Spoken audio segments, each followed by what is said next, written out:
It's my privilege to present to you the Chaplaincy Plus annual report. I'm going to start by sharing my screen, and hopefully you will all now be able to see the front page of the new report. Hopefully it's there for you. It's a privilege to present this and reflect once again for another year of serving the city and seeing God's provision. And it is an annual celebration, so we can and we must celebrate the work together, even though disappointingly we can't meet in person this year. It's been a real team effort to compile this report, so I'd like to say a big thank you to all the staff and volunteers who contributed to creating it. Thank you, everybody. Your help's been really appreciated. And you'll see this year's report there on the screen. It starts with those bold words, supporting Birmingham's business community by helping people to thrive. I think this sends out a powerful message that we are able not just to survive, but we can thrive in these uncertain times.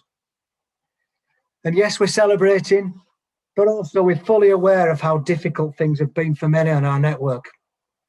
Some of you are having to work longer hours. Some of you are isolated from your colleagues. Many of us, like we are now, are just staring at screens all day long. Others have been furloughed and are really dealing with a lack of clarity on what the future might hold. And then there are those who have lost their jobs due to circumstances completely outside their control. To all of you, we at Chaplaincy Plus, we stand beside you and we trust in God's plan for the future. We will do all we can to help you thrive. Last year's celebration, we wondered what the world might look like after Brexit, and we were wondering what impact it may have on the business community. And we felt uncertain about the future. So we decided to push on with a plan to develop a well-being strand of our work. With no idea that COVID-19 was round the corner and how much that this service would be needed. But God knew, and thankfully we listened to him. The Wellbeing Initiative is a key component of our work going forward, and we're making good progress on developing this. We're already providing regular wellbeing and listening support for the University of Law Birmingham and St Philip's Chambers, and we're looking to expand this service into other areas of business as we grow this work. We look forward to seeing how this can develop over the coming years. So the next part of the strategy looks at the groups. Chaplaincy Plus Network has various groups and meetings, which you'll see listed when you get the report on page 2 here. During the year, the established groups have continued to thrive despite the lockdowns and despite restrictions. City men and city women meet regularly on Zoom and have even held joint meetings together, which have been a great success. Other groups include City Legal and City Forum. We've also held events that you'll see noted on here as contemplation. These include an offering of an online Christian meditation every Saturday morning, which gives people just space to slow down. We've also organised our annual retreat in daily work in life twice and are continuing to develop the Wellbeing Forum. We're also excited that City Vibes, the new name for City Lights, is a group which is encouraging and supporting young Christians who can often find it hard to share their faith in the workplace. City Vibes is the future of our network, and we're blessed to see that group growing and developing and thriving together. And finally, we're grateful to the volunteers who faithfully oversee these groups alongside the staff team. I'm sure you'd join me in encouraging you. I'm sure they would enjoy joining you in these groups. And if you can join them going forward, they'd love you to come along. The period from March onward has been tough, and I've been absolutely amazed as to how the staff team and volunteers have adapted to the way they work. Our staff team, Steve, Kim and Sarah, continue to do the one-to-ones, which are the core of our work. But they found new ways to do it. They either do it online, they do it with a socially distanced coffee, or sometimes even a walk. The team just keep on amazing me with the new ways that they find to do their work, which is really appreciated. You'll have heard me on these celebrations say before, I believe that Chaplaincy Plus punches way above its weight. Our small team delivers so much, and they constantly go the extra mile.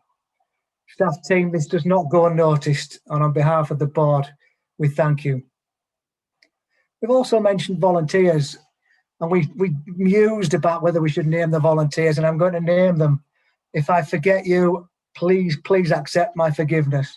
But the volunteers who've helped us this year, and we thank them, are Campbell Thomas, Romaine Thompson, Nathaniel Fetro, Tim Roberts, Sue Noyes, Carol Wilson, Chris Whittington, Mel Evans, Terry Wilbanks, and John and Maria Price with the Manresa Link prayer guides. We could not do what we do without your committee's support and your commitment, for which we thank you. Moving on to the finances. We're really encouraged that even though our year-on-year income is down, it has been for the last 3 years now, but through careful management of our finances and thanks to the generosity of all our donors, we ended this financial year not only as a break-even as we did last year, but we ended up with a surplus. This has allowed us to top up our reserves, which had been depleted in the previous years. Having these reserves is an essential part of good charitable governance. We need to ensure that ChaplaincyPlus is equipped to face any future financial uncertainty, and the fact that we have managed to top up our reserves to well over 6 months of running costs is really something we give thanks for. Last year we had a huge success with the one-off week of giving and prayer. It went so well that we decided to do it again. These events are such a wonderful way of engaging our network, who are passionate about what we do, and it allows us to mobilise them to stand with us at a time when the income from trust funds continues to reduce. The week of prayer and giving generated an amazing £9,000. That accounted for over 13% of our entire income for the year. And also during that week, we also managed to share many stories of encouragement. And these stories of encouragement are featured in the annual report. And what I would suggest is that when you get the report, I would suggest that you have a look at these stories here, various different stories here. And when you get them, you'll be able to click on the link and see these stories. And people have got their personal messages there about what ChaplaincyPlus has done for them. And this is just a small sample that you'll see. We really thank everybody who took part in that.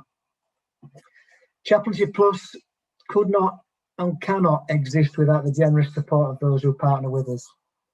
And whether that's through a regular commitment or a one-off gift, we are hugely thankful for your support. We hope and pray that this report, when you receive it, will encourage you and also prompt others to be part of the journey with us. We're thankful to God for his tremendous provision over the last 12 months. Is there more uncertainty ahead? Yes, for sure, there's more uncertainty ahead.